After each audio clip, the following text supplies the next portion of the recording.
Hello everybody, and welcome back to another episode of Minecraft. So in the last episode we designed this house and built it mainly off camera, and that was all good. And between episodes I've actually done a decent amount of work. This chest is already in here, but where's all the stuff gone? That's because we've made ourselves a little storage room down here. Put some furnaces behind the stairs. I think that looks pretty cool. And voila, we haven't finished it yet. Obviously I need to clean out this wall, and I'm thinking of having this drop down a few levels, have like a descending staircase, and then have an enchantment room down there looking very dark and mysterious and quite cool looking.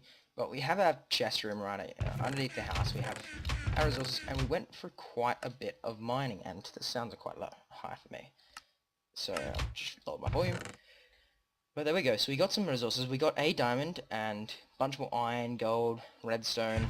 We have some other stuff in these chests, and overall it's quite nice.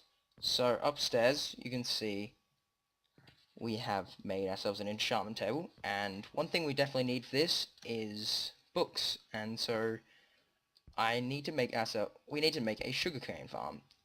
And so that's definitely one of the things that we have to do over the next few episodes. So we've set up a small temporary sugarcane farm here, just to get the sugarcane to actually make a proper nice farm. But I'm thinking of making it automatic, and that will mean we need some pistons. But there's all these torches around, and torches in the basement, and I think we need a better source of light, a better light for building. So building, obviously, you don't always want to use torches, because sometimes they look rather lame and crap. But you can use transparent blocks like, actually I believe stone slabs aren't transparent. I'm not exactly sure. I'm going to have to do some testing with that. But I believe they are actually transparent, stone slabs, which, actually, no they're not. They don't let light in. But we can get things like leaves or carpet, and because they're transparent blocks, they will allow light to pass through. So you can put carpet on top of things like pumpkins, jack-o'-lanterns, or glowstone, and it will provide a nice amount of light for your build. So I think the first thing we need to actually do is go ahead and make ourselves a pumpkin farm. And so an automatic pumpkin farm is what we aim to achieve by the end of the episode today. So we're going to need ourselves some redstone. Obviously we're going to need some iron for pistons. I think that should be enough. And we need some smooth stone. So where have I put smooth stone? Here we go. We have smooth stone here. I hope that's going to be enough. I don't believe we need to make too big of a automatic pumpkin farm, and it's not going to be an automatic collecting pumpkin farm and automatically timed yet. We can do that in the future, but I'm going to go to bed because it's getting to night time. In the future we can make it completely automated, even with like item collection and item transfer, so we can transfer the items back to a chest room, which obviously we'll have to make in the future, a massive chest room. And yeah, there's that little bug with the bed, which spawns me on the outside, or it actually spawns me inside this glass block, which allows me to leave the glass block, but I can't go back inside of it, which means I'm outside of the house. We're going to have to do something about that bed. I think I'll just move it back one block, and that should be okay. But anyway, so actually when we went mining, I forgot to mention that we found ourselves an abandoned mine shaft, and we got pumpkin seeds and melon seeds. Now melons are practically useless in this, except for glittering melons, or glistening melons, whatever they're called. But pumpkins are actually some of the most useful things we'll ever have. And we need to grab ourselves some bones. So we have 2 bones there, which is rather unfortunate. We need some kind of skeleton farm or skeleton spawner for some bones in the future, but for the moment we'll just rely on that. So we're going to need ourselves some torches. We have plenty of sticks here. Some redstone torches. Let's think how big we need to make this pumpkin farm. So we've got our wheat and potato farm there. We've got our sheep farm there. And we have sugarcane there. So I'm thinking we're going to need a decent area to put this. We can't just leave everything clustered around this area. It will look lame and boring. Now, it is only temporary, so it wouldn't matter too much if it's just a small one here. But in the future, we're going to need to relocate it to a proper automatically collecting and harvesting pumpkin farm. I think we'll make a pumpkin tower. They're usually quite efficient space-wise, but they look rather stupid, in my opinion, the pumpkin towers. And so we're going to have to do something about that to make it look cool. But I think we'll just have one small here. I think maybe 8 long. And so we'll have the pumpkins in the middle. Just go for an automatic collection. So I think 16 pistons should do perfectly fine. Which means we need... how many do we need? We need 32 torches, I believe. Yep. So we're making our torches. We have plenty of redstone. We're going to have to do another mining trip. I'll do some more off camera, I think. We need some more smooth stone. So we're going to need to smelt up some more cobblestone. Just half a stack more, I believe. We'll do. We'll smelt up 2 stacks. Why not? We have the cobblestone. And we're going to get a lot of cobblestone when we start building some more and excavating. So that should be okay. Let's just smelt up them. And make what we can for the moment. But so we're going to put that like that. Like that, and there we go. We have ourselves... Oh, there we go. That's all we needed. We just needed the 16 redstone repeaters. So, I actually believe we need some of that cobblestone as cobblestone so we can make ourselves the pistons. We need pistons. And I think, I'm not exactly 100% sure, but I believe if you push a piston off the stalk, off a pumpkin off the stalk, it will... What am I looking for? Here we go. Break it, but I know that that's the case with melons, but I'm not sure if it's the case with pumpkins. I'm going to have to do some testing about that, and then we can actually organise a small little collection stream for that, which will be quite nice. But otherwise, we're going to have to go ahead and find some slimes, which I don't really want to do right now, frankly. But that, just like that, and I did this wrong. It's cobblestone at the sides. I am really bad at crafting today. My apologies, but it's just because I don't actually make that many pistons. There we go. So we can make ourselves 16 pistons, and that should be enough, I think. So let's go ahead and actually start making this. Grab our hoe, and let's eat a bit right now. Oop. So we have wood over there. We want to leave that untampered. We have our sugarcane farm, which will be relocated and automated, I think. But I think just here will work perfectly fine. So we're gonna... Actually, we need to go ahead and do the testing first, to be honest, with the pumpkins and the pistons, and I will get back to you. Okay, so after a short little bit of testing, we discovered that yes, pistons do break pumpkins when they're pushed, but I cannot do the method that I wanted to because of the collection. I need to have the piston actually under the ground, pushing the dirt upwards for it to actually work well. Otherwise, it's a lot of wasted space and the pumpkins get caught everywhere. The other pumpkin farm that I wanted to make was an automatic one which uses... it's a pumpkin tower, but that needs some kind of light source that is not torches, so I need either jack-o'-lanterns or glowstone. And since we're not going to the nether yet, we're going to leave that for quite a while, like quite a lot later. We need jack-o'-lanterns, that's what we're making this farm for. We're going to have to wait until we actually get some pumpkins first, but we still have the supplies, so we're going to need to do something out of that. And so I'm thinking of making some form of sugarcane farm, because we have this sugarcane here. We need to do something with it. So let's grab some of this up. We don't need all of this here, and we're going to work on making an awesome sugarcane farm. So that should be enough, 20 sugarcane. And now we need to find somewhere to build this. And we have all the supplies I believe that we need. Sand obviously does allow sugarcane to grow faster, but it's very, very little difference. I think it's just like 10 or 15%, which is really not that bad, and we don't really need that much. So I want to stay away from that village. That village is going to be nice. I can work on like an iron golem farm later, or just a villager breeding system, because iron should be pretty easy to come by later in the game anyway, through the iron golem farm later on. But so we need to find a decent area to put this, and I'm thinking somewhere around here could be quite good. Actually, up there looks like it could be a nice area to do this. I don't want it to be too close to the house, but not too far away either, that we need some kind of nether portal linked to travel between them. But something like this would be perfectly fine. I can set up some paths, and that would be really nice. So I'm going to flatten this area out, and then I've got to start building everything, and that's going to take quite a while. Alright guys, so this is the sugarcane collector. Now it's actually been quite a long time since I made the last video for this. Since I made the last clip, I finished this and then decided to do some other stuff in the background, and I just didn't feel like recording because, well, recording itself is fun, but then uploading the videos and getting them all sorted out and edited and stuff, it takes a while, and it's tedious. And I have my difficulty on peaceful because I was doing some random stuff on creative that was actually rather fun. But yeah, so this is what we've done so far. This is a small automatic sugarcane farm. It's very inefficient. It uses 16 pistons and only actually harvests, by the looks of things, 16 of this adds a 32 at a time, and you actually lose a lot of it because it gets stuck on these dirt blocks, but oh well. It was a cool little project, and I'm going to make a more efficient one in the future, but yeah, as you can see, a lot of it just gets stuck here. So I need to test around and play around with some stuff trying to make the most efficient sugarcane farm, and I want to do this without actually looking at videos of other people. Now, in the past, I've always checked tutorials on, like, other people's tutorials on how to do things, but then I realized that I'm making tutorials myself.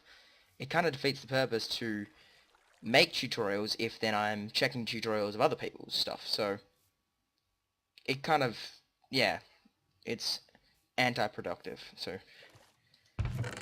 I've decided that I need to try and work out how to do things like automatic farms and stuff on my own through a lot of testing, so then I can give these tutorials to these farms to you, because if I'm always relying on other people's tutorials, why should I be the one to educate you guys on how to do things? So yeah, that was my own design. I designed that. It took me about maybe 5 minutes to put together, and probably about 15 or 20 minutes to get the supplies, because unfortunately I had to find a swamp to get slime balls, and then I didn't even need them, so yeah, wasted time. But I did end up using the slime balls on the pumpkin farm over there, so let's go have a look at that. And I think the next plan of action is, I was tossing up between something like an automatic wheat farm or potato farm, but right now these things are giving me all the amount of potatoes and wheat I'm ever going to need. Now, obviously for a later project, I'm going to go ahead and tell you what it is, but the later project I had in mind is to have a massive storage system which has several chests for every single different item, and I wanted to have each and every one of them fill up as kind of like an accomplishment. Now obviously in things like diamonds, that's going to be extremely difficult, but things like food, I think it would be quite nice, just so we never have to worry about stuff like this ever again. If we ever have a project that uses, say for example, hay bales, we'll have stacks and stacks on wheat, so we won't need to worry about that. And for things that have automatic farms available for them, so things like wheat is pretty automatic. It's still replanting, but automatic harvesting, that will be quite exciting and quite good to have a chest system set up for that. Okay, lots of sheep.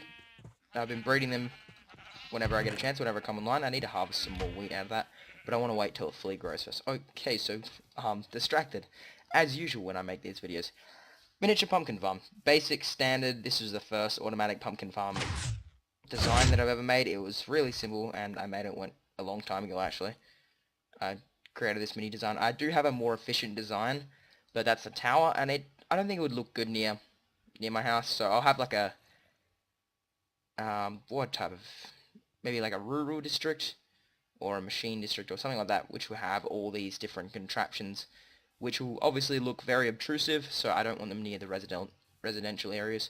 But for the moment, something like this is really all I need. And yeah, 16 pumpkins, because there's 8 pumpkins on either side. Now, wool, an interesting property about wool carpets is you can place it over water blocks. Now, I'm not sure if you can do it over water flowing blocks, but water source, like so, you just get a block on the side of it, and then you can place it. Or you can place it on, I believe, other pieces of wool. Yeah, there you go. So I didn't even need to place this here, but that's pretty interesting, and it's pretty nice, and it's a lot easier than doing something like slabs, because slabs just, well, they look very obtrusive compared to the rest of the design of it, and I think wool just looks really rather nice. So yeah, if you guys make farms in the future, use wool carpets instead of things like slabs. It will look quite nice, and you can still see part of the water still, which is quite nice. So let's go and deposit off some of this stuff. I don't think I need to deposit anything here. Oh yes, cows. We need cows. So actually I need to take this out because that needs to go in a different chest. I've been doing a small project off camera, which will be ongoing for quite a while actually. It's really just a test for my own benefit, but it helps because we get the resources for this world. Now I've been doing tree harvesting, and in the future I'll be doing something like mining and fishing, but by using 5 iron axes enchanted with level 1 and seeing what type of resources we can get. So this is what we've had so far. I think that's pretty impressive. Now these are the axes that I still have to use up. I've already used up 2 of the axes beforehand, and this one's almost dead. It's got 18 uses left. We've got an unbreaking and another efficiency in there, and I enchanted myself another iron axe, which is efficiency 1, unbreaking 1. But it's interesting to see how many saplings you get. Now, I've planted up most of these saplings back out there for the birch, in case you're wondering why there's so little birch saplings. It's because I've actually planted most of it. Though I think I had more birch wood than this. I'll have to check my chest afterwards. But, yeah, so we need to find cows. We need to lure them back and put them in an area. Now, I've got my sheep farm here. I need to get an area to put the cow farm, so I'm thinking if we flatten this area out a bit, then we can put the cow farm quite close to the sheep farm until we can obviously get a nice proper farming area. I'm just keeping most of the stuff close by until I'm actually going to work on a more efficient farm. I do want to make some kind of cow farm where I have the cows, I breed them, and then the baby cows are separated so I can kill them with something like lava so I can get the I want to use lava preferably so I can get the loots, the cooked steak loots. But because coal and charcoal is pretty easy to obtain, it might be simpler to go ahead and disregard the cow loots and try and get something like a looting sword so we can get a shit ton of leather. Because leather is very useful, it's going to be helpful for our enchanting table. And also I really like to look up bookcases. I think bookcases are kind of amazing as a building block, and I want to make like a massive library in one of the larger houses that I'll be designing. So I think we need to lower this down one more and bring it out a bit more, just so we can have it nice next to this sheep farm. And obviously there's cobblestone here, which means it's not quite as even looking, but it will do just fine, I think. We're not going for something really complex and fancy looking, but I do kind of want it to look somewhat okay. I don't want it to be too obtrusive or terrible looking. Anyway, so I'm going to go out and finish this off and then try and find some cows. You guys don't want to see that work, it's kind of boring. Look at these beauties. Okay, so I've gotten some cows from over that way and I've started bringing them towards this area, and I don't want them to take too much fall damage, so I think this will probably end off the episode. Short episode this time, just because I got to do some testing off camera in creative mode to try and see if I can make some kind of automatic cow farm, because honestly that'd be a nice project to do next. The only problem is I'm not sure exactly what I'm going to need for it, but I'm going to assume that the only thing I'm going to really need aside from the blocks and perhaps water, well, I'm definitely going to need water streams and blocks, but after that I think the only thing I might need is actually a way of killing them. So I can always just do something like fall damage, and then I can have like a splash potion of something, chuck that, and then switch to my sword, which I have looting. That will be obviously a late game addition, but something just separating the adult cows from the baby cows so you can breed them and then kill them all for some leather without actually hurting the cows that are actually doing the breeding themselves will be rather simple. I think I can just use a sword, or I can set up some kind of piston killer, or I can actually use lava. I can quite easily use lava and get the cooked steak early, and then something like the looting sword will come later with potions to do it a lot quicker, and that'll actually be a viable form of XP. So anyway, just rambling on a bit here, just different ideas that are running through my head. But thank you guys for watching this latest episode of the Minecraft Adventure. I believe it's episode 5. I hope you enjoyed. Remember to subscribe to the channel if you haven't already. Give this video a like and a favorite, and share it with friends and stuff. That really does help. And I know you guys don't. Well, most of you guys will just probably come along, see the video, watch it, and then leave. And because, yeah, it doesn't cost you anything to watch the video, and there's no real incentive for you to like the video. But it does let the YouTuber know that they're making good videos and encourages them to make more. So it would really help, and I would definitely appreciate it if you give me a like and a favorite of this video and stuff like that. Anyway, catch you later, guys.